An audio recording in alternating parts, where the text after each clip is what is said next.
You grew up with these ladies. I Their did. mom. We've grown. We've moved up to Canada is where we've gone. We've gone to the Great White North with these two, the Command sisters, Sarah and Charlotte. And now we're here in sunny California. That's right, where I moved when I was 23. I was born here.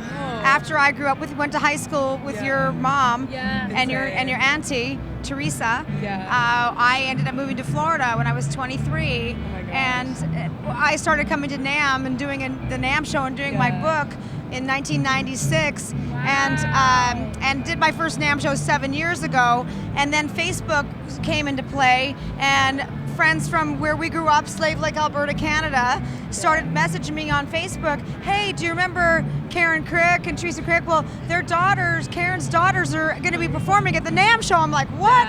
Here we are from Slave Lake, Alberta, Canada, and all of us ended up at the NAMM show, and we've rekindled, and these two are the rising starlets in Canada, and they've been performing at NAMM for the last 5 years with the She Rocks. And Sarah was awarded a She Rocks award last year, was it? They've been performing.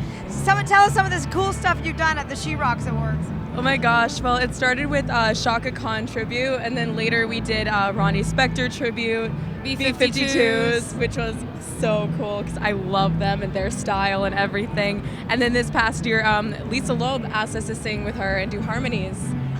Yeah, so that was insane. So, and then you also did Janis Joplin stuff this year. Because Janis Joplin was it was a Lifetime award. Yeah, she won the Lifetime. So yes, it was so cool. One of her relatives was here. Her family was here. Relatives of hers. So that was all in the so audience. Cool. So. And you performed "Take a Little Piece of My Heart." What was it? What song was it?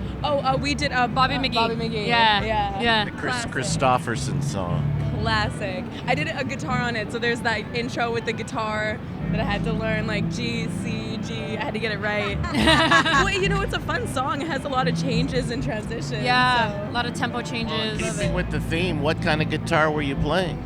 Oh, I was playing a Martin guitar, which is awesome. Martin's a huge supporter of us.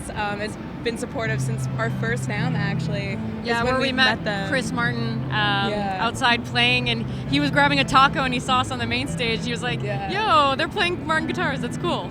So and now they endorse you. Yeah. So we've been with Martin since then, actually. Now you play lead guitar, and you play rhythm, and you're both doing vocals. Yes, correct. And I saw you at Summer NAMM. Yes. And you also performed at the She Rock Showcase there. Yeah. And what was that country tune that you played, and you had the riffs down beautifully? Oh my gosh.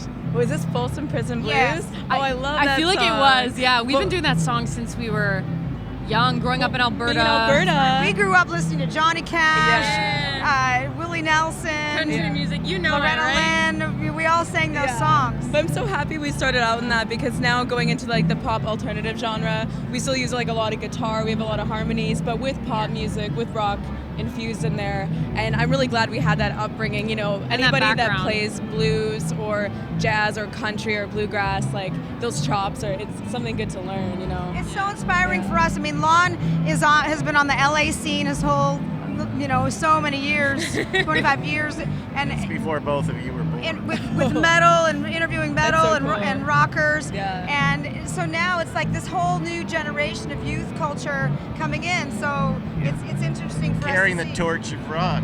Someone has to do it, and I fortunately believe that women should be carrying it a lot higher than they have in the past, and that's why you guys are really important to the thank mission. you. That's really amazing. Well, I thank my dad for playing a lot of Steve Vai growing up as a kid. It inspired us. It got into my head from a young age. So. And now you've gotten to meet him through the She Rocks. Oh my gosh, yeah. He presented to this weekend. It was so crazy. Nita We Strauss. were backstage in this really small room, and there was Nita Strauss was there, Steve Vai, and Orianthe, and us, and 2 other people.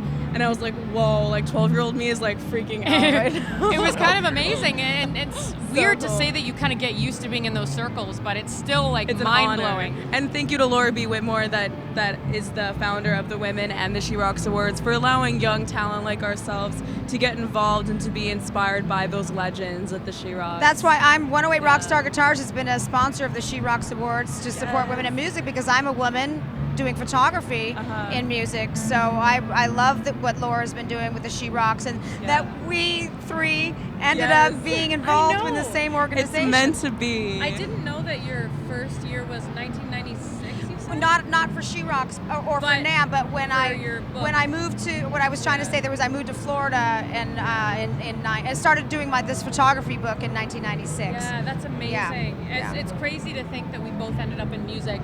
Didn't know from all those years with my mom, and then your paths sort of intertwined. We were meant to, for sure. Now you just got signed to do your first album. Tell us about that. Yeah, so just recently signed to Universal Music, which is so exciting.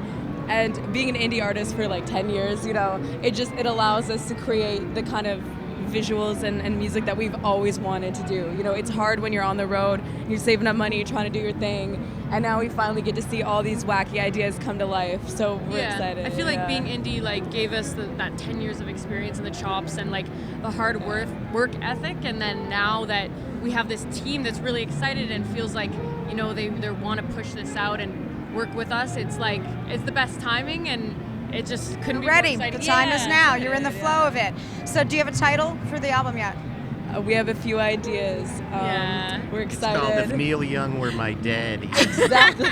That's it. How'd you know? It's called If I Could Play Like Steve Vai. I wouldn't be playing this. But we'll be obviously updating everyone once we have the details. How can people follow you? So it's all just Command Sisters. Instagram, Twitter, Facebook, all that stuff. Command Sisters, it should come up.